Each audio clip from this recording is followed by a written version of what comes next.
মানুষের ঠগাইয়া বেহেশতের আশা করেন না। আল্লাহ বলছে, সবাই মিলেমিশে থাকো, সবাই আমাকে ডাকো, তাহলে তোমাকে আমরা দিব। তুমি আমাকে জাগা জমি তোমার এক সন্তানকে দিয়ে যাবা আর 4 সন্তানকে দিবা না, এটা কিন্তু তুমি সইতে পারবা না। এটার গরম অনেক গরম। মানুষের মনে অভিশাপ যদি দেয়, মানুষে আর আপনজনে যদি অভিশাপ দেয়, এক সন্তানকে দিয়ে যাবা 4 সন্তানকে দিবা না, এই অভিশাপে তুমি কি জবাব দিবা? তোমার যে জবাবগুলো আছে, তুমি যে কি করে গেছো এই দুনিয়ায়, এই জবাব দিতে পারবা না। তুমি আবার এক সন্তানকে ভালোবাসা সব দিয়ে দিলা, এগুলার হিসাব কিভাবে দিবা? চিন্তা করো না?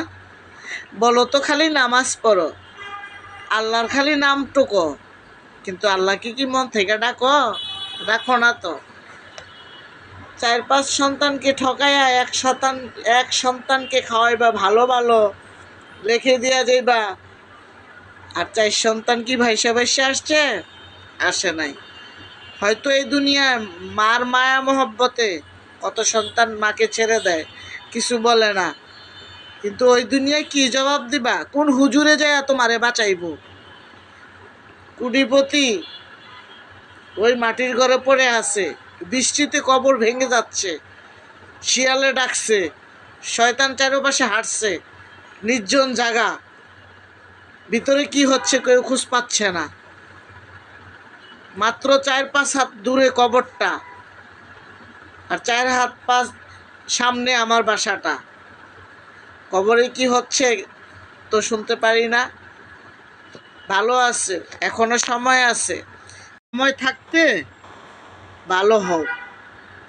এক সন্তান কিন্তু তোমাকে কবরে দিয়ে আসবে না, আরও সন্তানেরও দিবে। ভালোবাসা সবার জন্য রাখবা, ইমান একজনের জন্য রাখবা। ইমান তোমার শুধু তোমারই।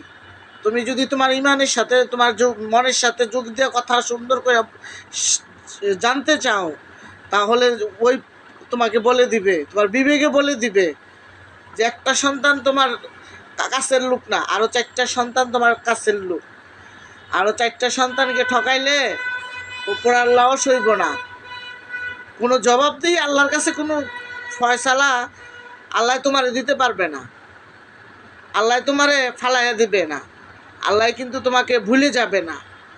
আল্লাহ কিন্তু তুমি কি করে গেছো সব ফয়সালা ওই যে উনি দিবে, ওনার কাছে সব কিছু। তুমি কি করে ভাবো যে তুমি ওই দুনিয়া গেলে পার পাইয়া যাবে, এক সন্তানকে সব দিয়ে গেলে, আর সব সন্তানের তো তুমি খাইলা লইলা সব কিছু করলা? হ্যাঁ, এগুলো জবাব আছে তোমার কাছে?